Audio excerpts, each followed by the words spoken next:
If you can hear my voice, this is the creator stage, and we are about to get into some serious creative stuff right now, aren't we, Mr. Chad Hardin? Hey-oh, yep. Guys, give a big round of applause. We're going to be doing some live sketching right now. Man, an ow. You already got an ow. That's right. Woo. Well done. They're very excited to talk to you guys. So if you read Harley Quinn, you probably know the gentleman sitting right next to me, feverishly sketching away, I might add. What are you drawing right now? So anytime you start a drawing, you basically start with the gesture, which is like the energy of the pose, so to speak. So I'm just trying to get, and you can see I have my lovely 70s models over here. I'm using Procreate, which is an app for the iPad, and it allows you to have a little reference window, so it's really, really handy. And I just took this lovely... I thought that was the Golden Girls for a second there. It probably is the Golden Girls, you know, when they're, back when they were Before young they and were hot. golden. Yeah. So, but anyway, so I just basically stole this pose. You can see I've exaggerated it a little bit. You know, it's always good to take things and just stretch it sort of the next level. And then what you do is you basically block in. Let me turn down my opacity here real quick. You know, once you have your pose, you just sort of block in that silhouette and see if it holds up real quick. Because if you have a strong shape that reads as a silhouette, then that means your drawing is just going to be that much stronger when you go to fill it in. So, especially when you're doing interior pages and things like that, it'll make sure that your panels are dynamic and your composition's really not stagnant, and also that way you're not wasting a lot of time drawing a ton of details before you basically see whether or not you have a composition that works or not. So this is just something I do to start out real quick. And then after I get these shapes in, I'll just use what's called the bucket fill. Even though they don't have a bucket tool, they do have a fill tool. So I'm just sort of making sure that my gesture or my pose is working. All right. And I just block it in, and then I'll come in here and drop that in.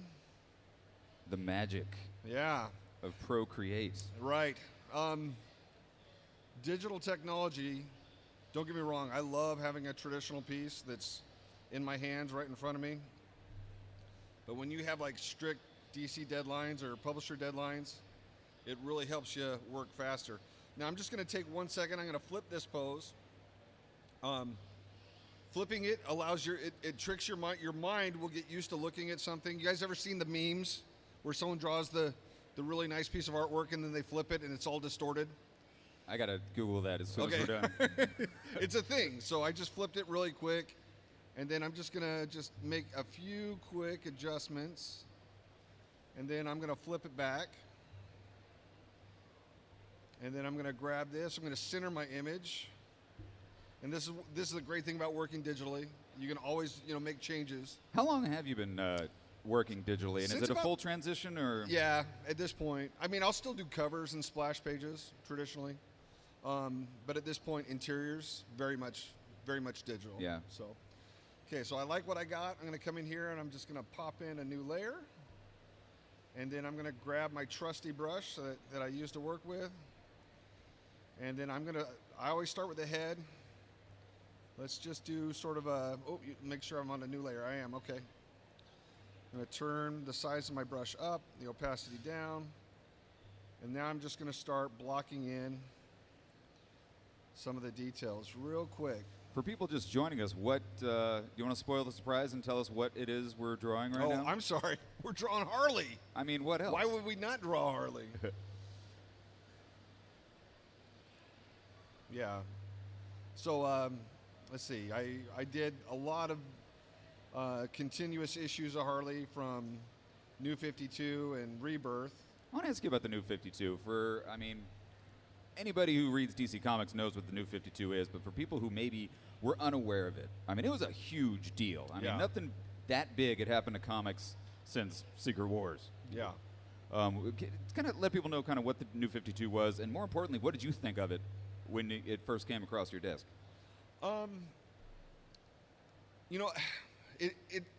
I felt split a little bit because I'm a comic collector fan, just like everybody else, and I sort of really like it when I have like issue number 1,000 or you know what I mean, or issue 500 or you know, the milestone issues.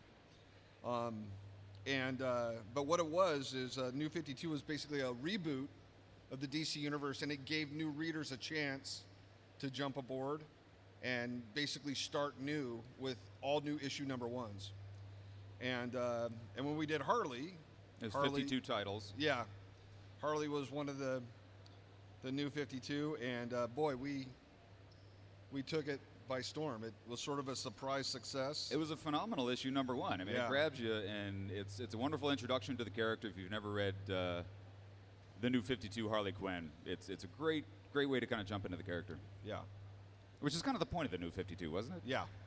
And later on, you got into Rebirth, the Harley Yeah. Rebirth, fantastic as well. What's interesting about the Harley Rebirth is that came out right before the massive wave of Harley Quinn success in cinemas. I mean, that came out just before Suicide Squad. Tell us about sort of what it was like riding the Harley wave right before she completely took over the planet.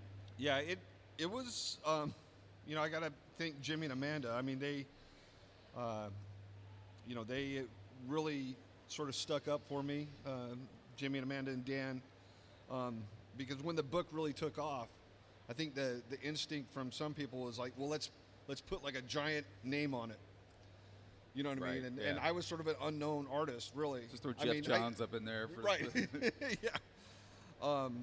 So they're like, no, it's Chad's book. You know, let's let him do it. And Did you guys notice a major uptick in comic sales once Oh, yeah. Suicide Squad hit theaters? no, well, I mean, honestly, it was the thing that went nuts was Rebirth number one.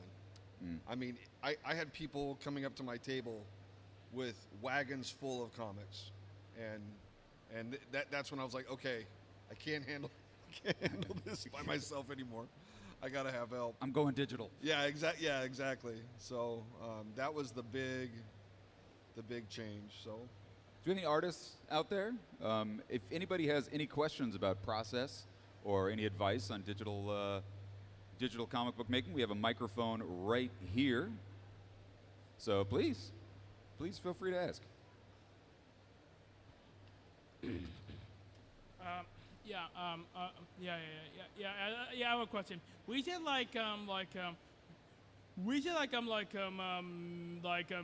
make some designs. We'll have like an overall flag of what characters would look in like a movie in general. Because for example, in the Justice comic, we also have with Dusty black and red hair, but now in like the Justice movies, he just had the mainstream red and blue.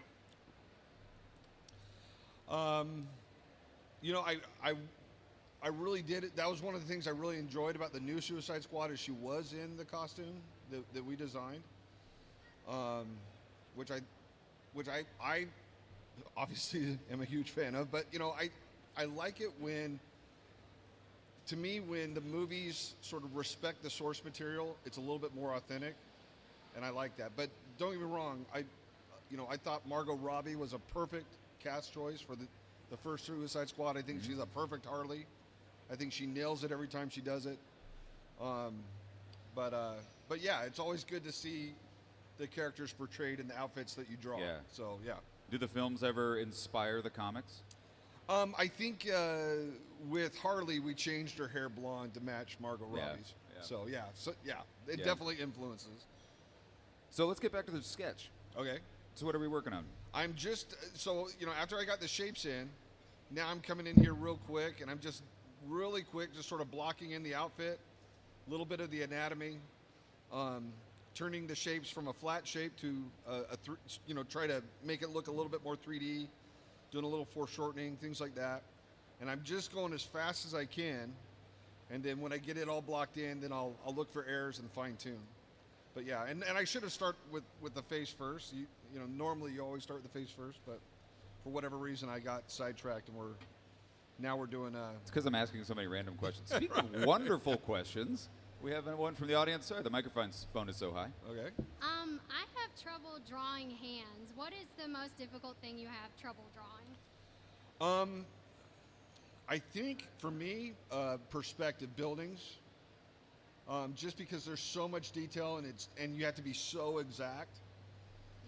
That is something that's really challenging for me. But just practice. I actually teach figure drawing at Utah Valley University. And the best thing you do is get a sketchbook and fill that entire sketchbook with nothing but hands. By the time you get to the end of that sketchbook, you'll see improvement. So, yeah, it's just like playing a piano or practicing, throwing a baseball. The more you do it, the better you get. And, yeah. Thank you. 4 hours a day if you can.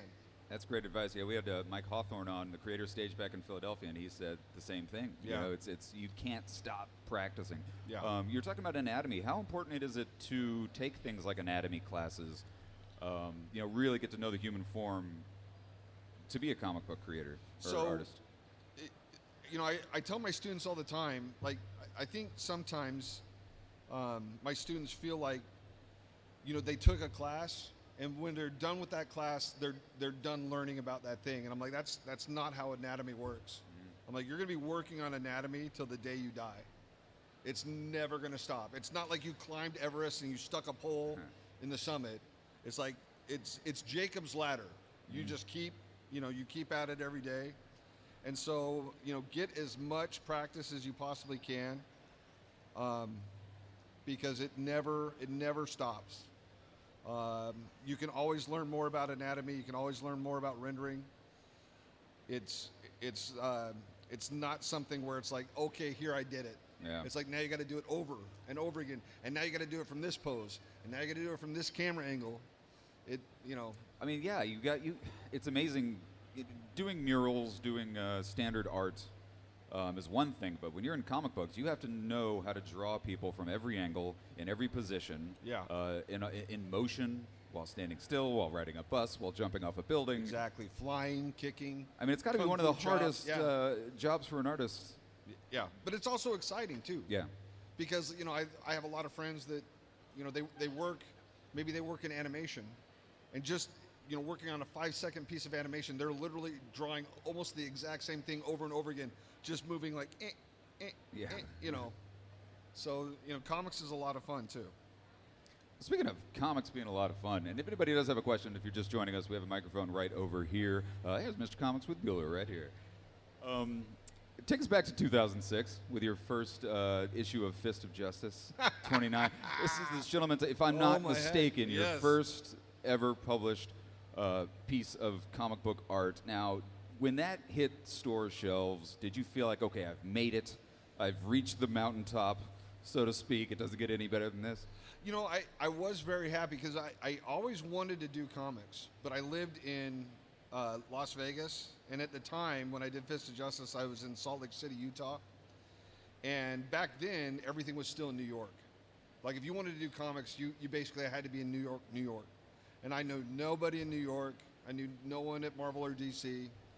And so digital webbing was a great place where it's like, okay, I can put my stuff on the internet and they can publish it from the internet. And that's awesome, because I didn't need to be in New York. I didn't need to be like right there with the publisher. I could just sort of send it through the email or whatever, the forum. And for me, it was just like, I want to do, I'd always wanted to do comics my whole life.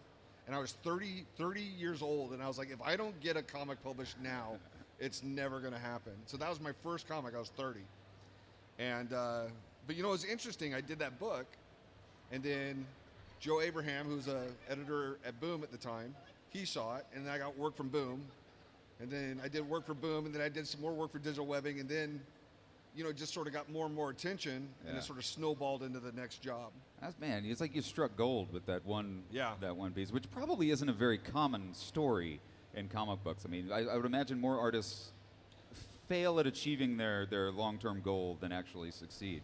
Yeah, I think Marvel and DC say that they get anywhere from like 1 to 3 million applications, submissions a year.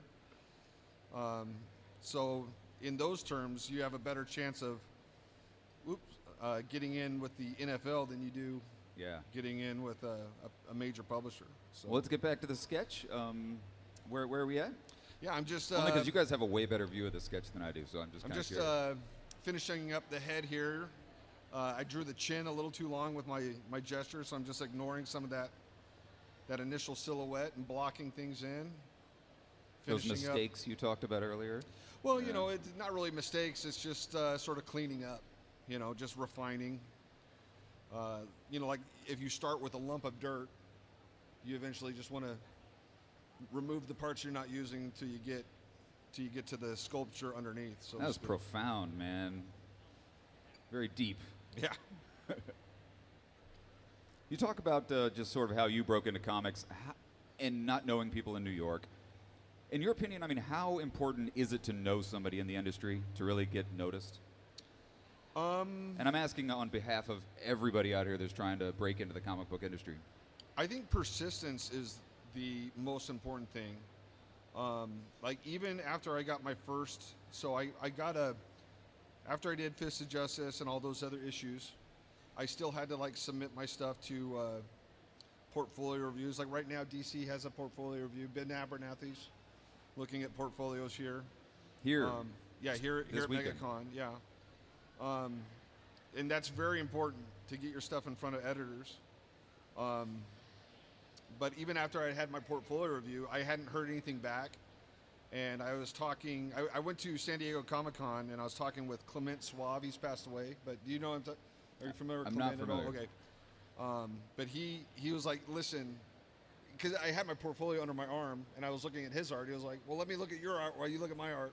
Tit for And he was tat. like, why aren't you working? I was like, I'm getting into the interviews, but they're not sending me jobs. He's like, you need to talk to this person. Wow. And then the second I sent my stuff to that person, a week later I got a phone call. So a lot of it is knowing the right person, you know, being prepared. You know, like had I not taken my portfolio to Comic-Con, if I had given up, you Yeah. know. So you just have to be persistent.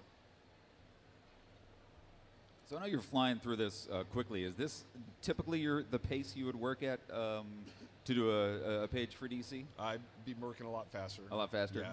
You sort of get in the zone. You block out all the distractions. You turn on an audiobook or music. I was going to or say, what whatever. do you kind of listen to and watch while you're Everything. working? Yeah. I consume media. Are you a podcast man? Yeah. Or- okay. Yeah.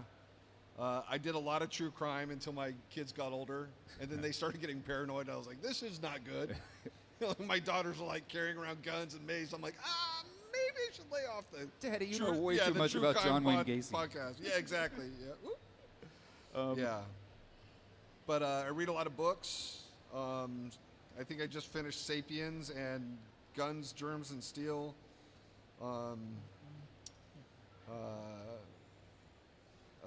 Yeah, podcasts, audio.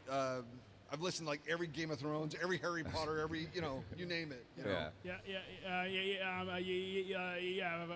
have a whole other question. We say that drawing with digital has taken over completely over the comic book industry than like how people used to do it for the last 80 or so years. I'm sorry. Can you- What? Yeah, say Yeah. that one more time. What's taking over the comic book industry? The digital in general, drawing over digital now. Oh, digital drawing. Oh. Yeah, I think what happens is people just like when I started doing comics, it was very common for there to be a penciler, an inker, and a colorist. And then I think the shift now is that you at least do the pencils and inks yourself. And then there's even some people that do the pencils, inks, and coloring. So there's sort of a push for the artist to just sort of handle more responsibilities. And there's no way that that's going to happen without just things going digital for the sake of expediency.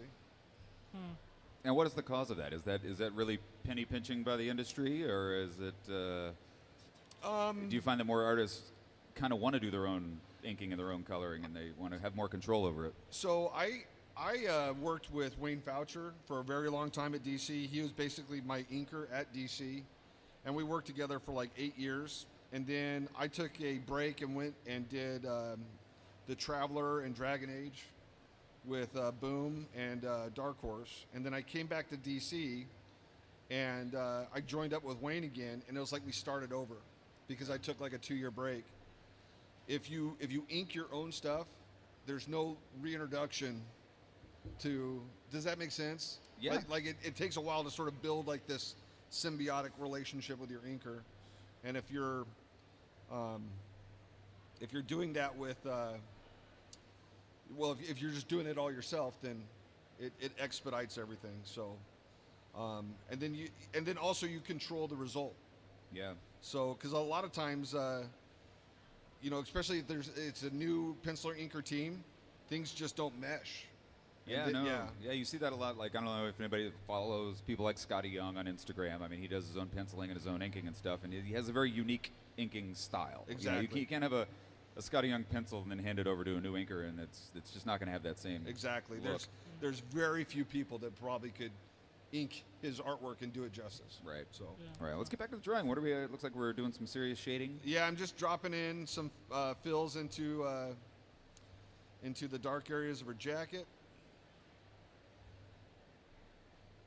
So I'm selecting out those areas, blocking them in, and then just sort of bucket filling.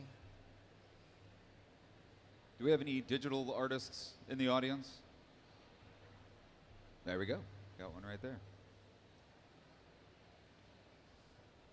So is Procreate, I would assume that is the industry standard for digital comic creation? I think Photoshop is still sort of people's go-to in America. I think Clip Studio is the go-to in Asia, and it's rapidly overtaking Photoshop because people hate paying a subscription every month.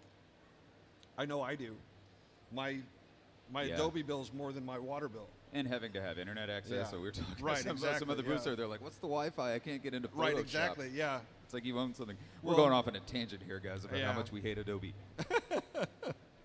And it's sort of sad because Adobe used to be, really like focused on their software, and they were sort of the champions that took down the big nasty companies like Quark Express, and now they've sort of become the tyrant themselves. Yeah.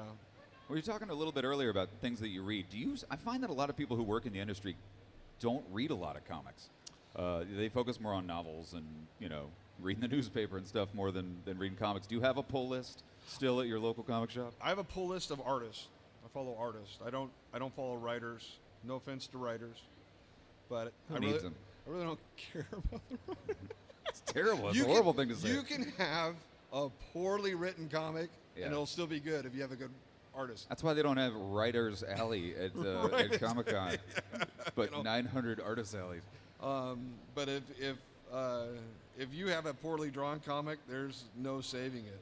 So what are some of your influences? Well, what were some of your earlier influences that inspired you to kind of follow this path in life, and who do you like right now? I don't think there's anyone better than. I think Adam Hughes is probably one of the best comic artists ever to live. We lost some greats last week. No kidding. That last week was a rough week. This whole year has been a rough. Yeah. George was one of the nicest men I've ever had the pleasure of meeting, and not that we hung out or were best buddies or anything. I'm But you've talking mostly from a fan experience, Yeah. where go and have him do a drawing for me or have him sign something. I mean, just the nicest person I've ever met. I've heard. And then of course grew up on Neil Adams' Batman. I was gonna say. But as far as just amazing talent, I don't know if I've ever seen anyone draw as good, as fast, as accurate as Adam Hughes. A close second would be like Travis Charest. I don't know if I'm pronouncing his name right. Do you know what I'm talking about? I've heard the name. Yeah. Then there's Arthur Adams, who's amazing. We have a lot of amazing people here. I'm a huge fan of Dan Penozin. Yeah. We've Of got, course, like Amanda Connor. Of We course. got Tony Daniel coming up. Okay, yeah. Doing another sketch tomorrow. The guy knows from Detective Comics. And then some other Harley artists. John Timms is amazing. Now he's doing the Superman books. But he was so fun to work with on Harley. I love working with nice people that are talented. And John is nice and talented and fast. So he's the trifecta. Yeah. But Raphael Albuquerque, Sean Gordon Murphy, there's so many good artists out there. But yeah, if I go to a comic store and I see any one of those names on a book, it's getting bought. Yeah. So Yeah. I have a question of over like say art between from the last 80 years to now. How do you think the artwork actually changed over time, without say people taking to the big nose to it at first? Like, I mean, like kind of like with Superman, Batman, etc. Yeah. Is personal art how has that evolved, or just the industry in general? I would say both. Like, I think the artwork has just gotten like more and more detailed. Like if you look at some of the books that came out in the 30s, obviously, their ability to reproduce artwork was somewhat limited. Right. Couldn't really have gradients and Right. stuff back in the Jack Right, Kirby days. Right, It was you could all, have half tones and things like that, but yeah, it had to be reproduced by photograph, and now we have scanners that pick up absolutely every detail, every little minute piece of hatching or whatever. So I think comics today are a lot more work than they were a few years ago before digital. There's a lot more that goes into them. And so I think they look better than they've ever looked. But at the same time, I know like Jack Kirby could crank out an entire issue. I'm sitting right next to Joe Rubenstein, and Joe will tell you stories about how Jack would go over to someone's house, watch a football game, and pencil an entire issue of the Avengers, in one sit down. That doesn't happen anymore. I don't know if we'll ever get another Jack Kirby. Right. But Uncle Chad ain't that fast. you can tell. I'm struggling to do one drawing in 45 minutes. Oh man, I thought you said you were pacing yourself. But no one's going to be Kirby fast. Yeah. That's like the speed of light. Okay. That's how we measure how fast you are in comics. We talk about Kirby speed. Jack did it before the sandwich showed up. Right, exactly. Yeah, exactly. Yeah. I'm like 0.1 the speed of Kirby. So what are we doing on the drawing here? I'm working on the leggings right now. And then what I'll do is once I sort of have all the line work in, I'll turn off the gray, and then I'll just make sure that my lines are nice and clean. So what is your plan with this particular sketch? So when my it plan is complete? So when I get done with this, if anybody has a iOS device, I'll airdrop it to you, and everyone will get a digital copy of this Harley drawing. Everybody in the audience Everyone gets, in the audience gets a gets a digital free- copy yeah. of what we're working on right now. Hear that, people not in the audience? We're giving away free digital comics over here. Yeah.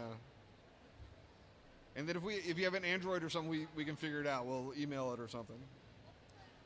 How tight-knit is the DC family? I watch things like, DC Comic Art Academy and stuff like that on YouTube.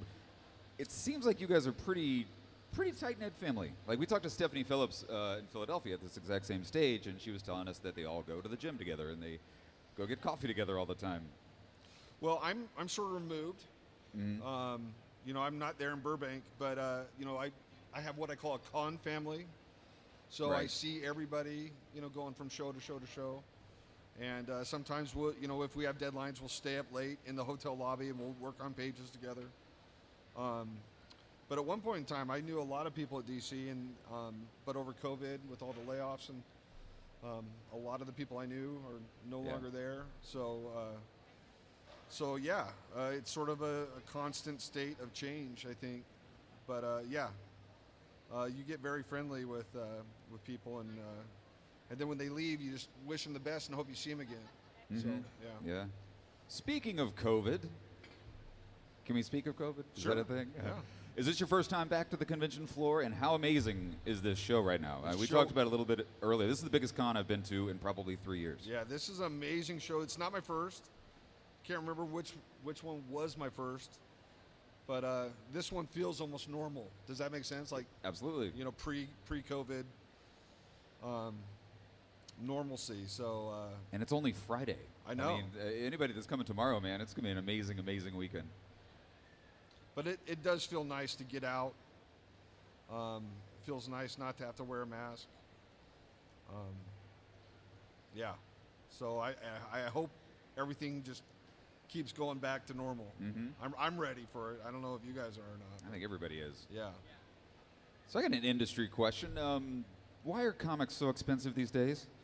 What is it with like what? And I say this jokingly, but I'm actually very, very serious. Like, what dictates the rise in comic book costs? I mean, not 4 years ago. You know, you might get a DC or a Marvel comic for $2.99, and now they're running for $4.99.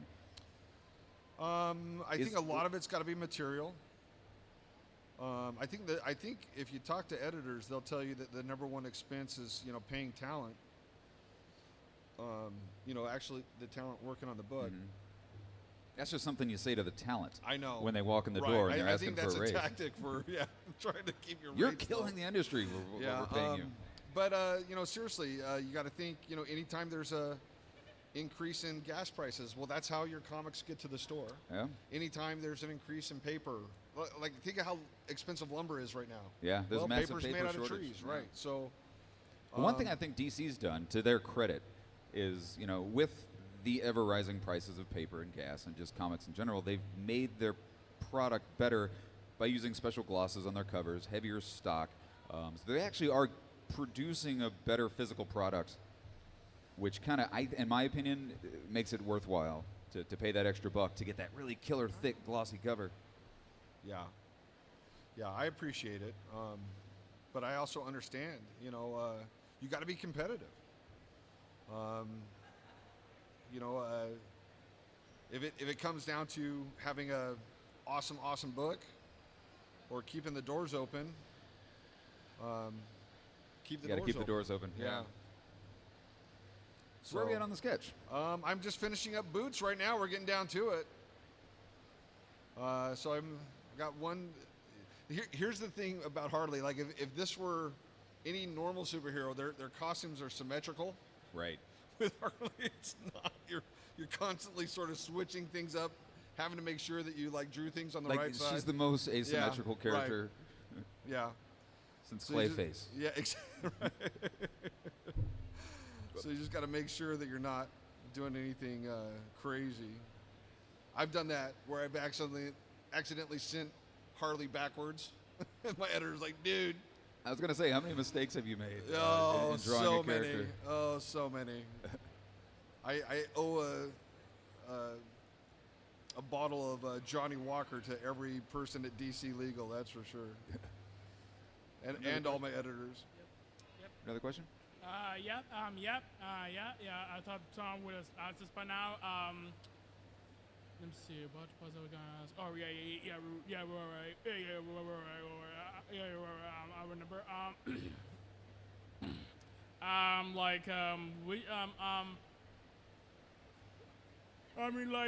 How many industries overall have you worked with, and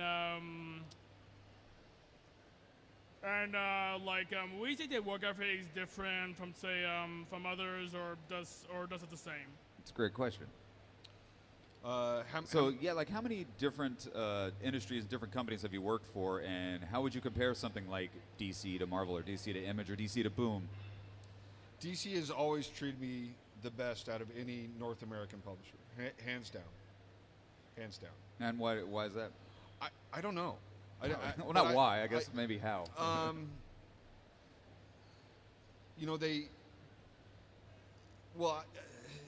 Everything. Like they would send me paper to draw the comics on, and back when I was working traditionally, that would save me $50 a month. They always paid me a better page rate. They were always better communicators. They were just like, they were more serious. I don't know how to explain it, and they knew what they were doing. That there'd be times I'd call other publishers and I'm like, hey man, where's the script? That never happened with DC. Wow. Like DC's like, here's the script. I need 5 pages a week. I'll check in on you on Thursday to make sure that you're on page 5, and then I'll check in next Thursday, and just a lot more professional. and easier to work with. Huh. So yeah, just little Easy. things like that. So you talked a little bit earlier about some of the things you don't like drawing. You don't like, what would you say, perspectives and stuff like that. But I mean, can you point to one particular challenge that you've faced in the industry, be it a particular deadline, perhaps a particular project that you were like, wow, this is not going to be easy? So I was doing a book called Warhammer for Boom Studios, and it was written. The comic was written by the person who wrote the novels. And for one panel, he was like, 10,000 orcs storm the ridge, and the warlord chops off the head of the elven prince and holds it aloft. Like I'm like, dude, that's like 5 pages. Yeah. What are you talking about? I can totally see that in my head right now. Yeah, and I'm just like, anyway, it was, yeah. And you know what? Here's the other thing. You know, that was when I was new and didn't know about things like silhouettes, where you just sort of draw the shapes of 1,000 orcs in the background. Interesting. Or, you know, and it was before Photoshop, where you could actually make an orc brush and just sort of, you know, pop orcs in. These are the secrets, people. Right, exactly. I see one digital artist right back there just smiling. Yeah. He's like, I could do that? Yeah. So anyway, but we got through it. And it turned out good. Yeah. I still have my copy. And I'm a huge Warhammer fan. I hate the I shouldn't throw that out there. I'm not a fan of the new comics. Oh, that's okay. Yeah, I like the comics better when I don't know, when people actually know the property. So what did you do? Draw every single orc tiny and I did. by just with really sharp pencil? I did. Yeah. Oy, oy, oy.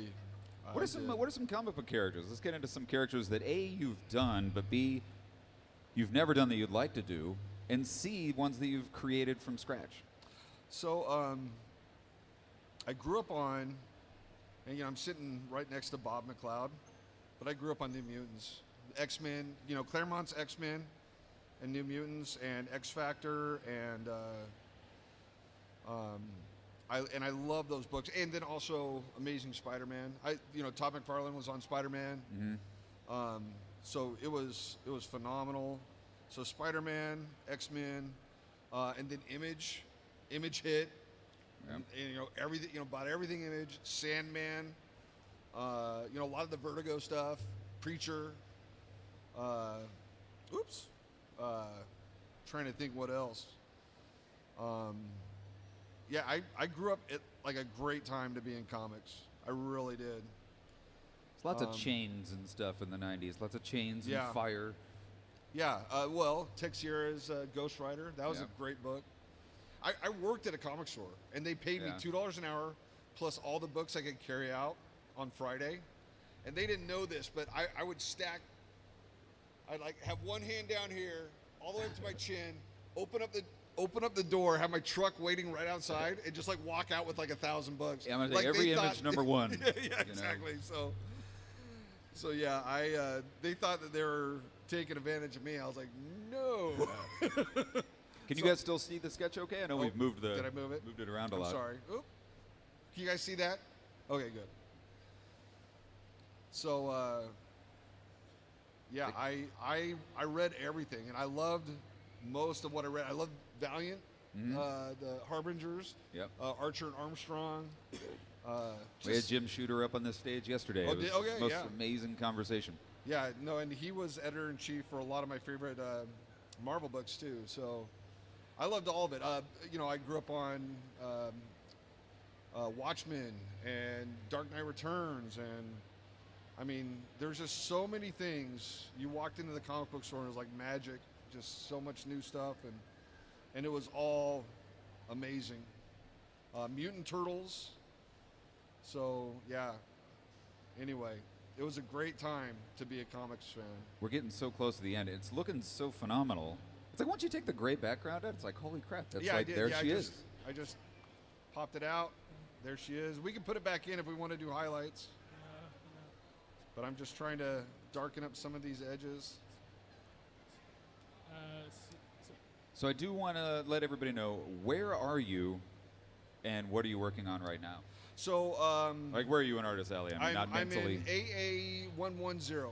AA110. So just if you look for the art MB artist, the little pink Oh, I can see tablecloths, your- I right, can see right, your you picture can see right the there. banners right over there, yeah. And I am working on a bunch of creator-owned stuff. I've taken a break. I'm doing some creator-owned stuff, and hopefully some of that will get announced here.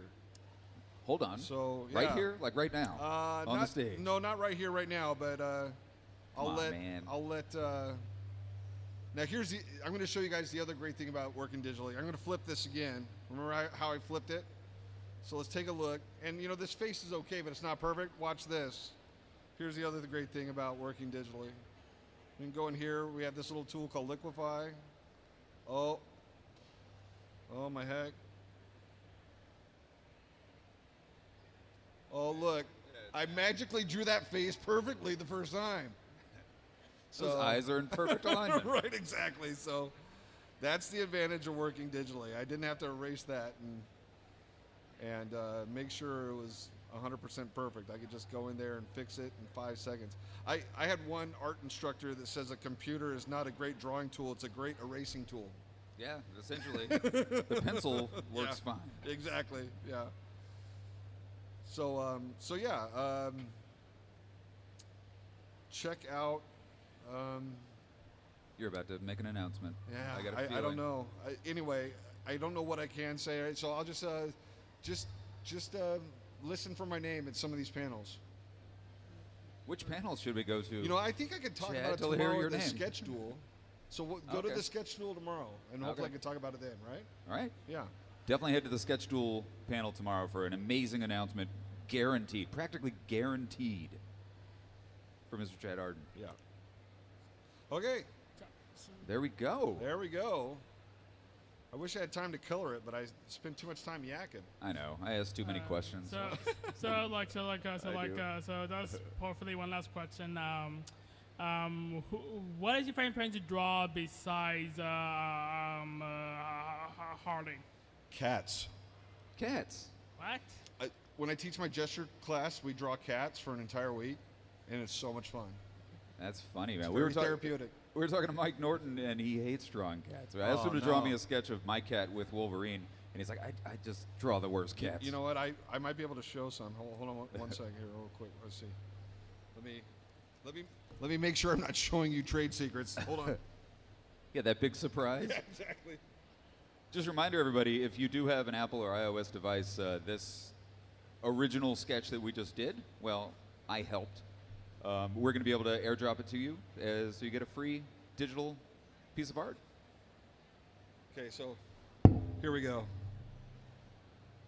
There's Grim Reaper Kitty. Love it. And Yes. so these are all like 5-10 minute gesture studies. So anyway, let's see if I. This has nothing to do with your new project, I bet. No, It should. no. And then here's an actual cougar. Anyway, I just think they're fun. I don't have any cats. I just like drawing them. That's awesome. Yeah. All right, should we airdrop this to? Okay. Let's do it. All right. Does everybody have their airdrop on that wants a copy of this? Harley, do you have your airdrop on? All right, here we go. Okay, I think she's ready. Ready. Share. Ready. JPEG. Airdrop. People are going to be getting this like in the bathroom. Okay, I see. All right, I'm just going to start pressing. Raise your hand if you get it. Yeah, the It says Wi-Fi in here is waiting. terrible. I know. Isn't AirDrop Bluetooth though? Oh, that's another panel. Maybe you guys scooch closer to the stage. Did anybody get it? It just says waiting. Maybe come by the table. Maybe come by the table a little bit later on and get your free copy. Or maybe next time I have to draw it a little smaller. I think I drew it on a comic page, so it might be like 600 DPI. Oh, all right. Hold on one second. Let's try that. Hold on. Let's try that. Lower the resolution? Yeah, let me duplicate it and I'll lower the resolution. All right, let's see. Gallery.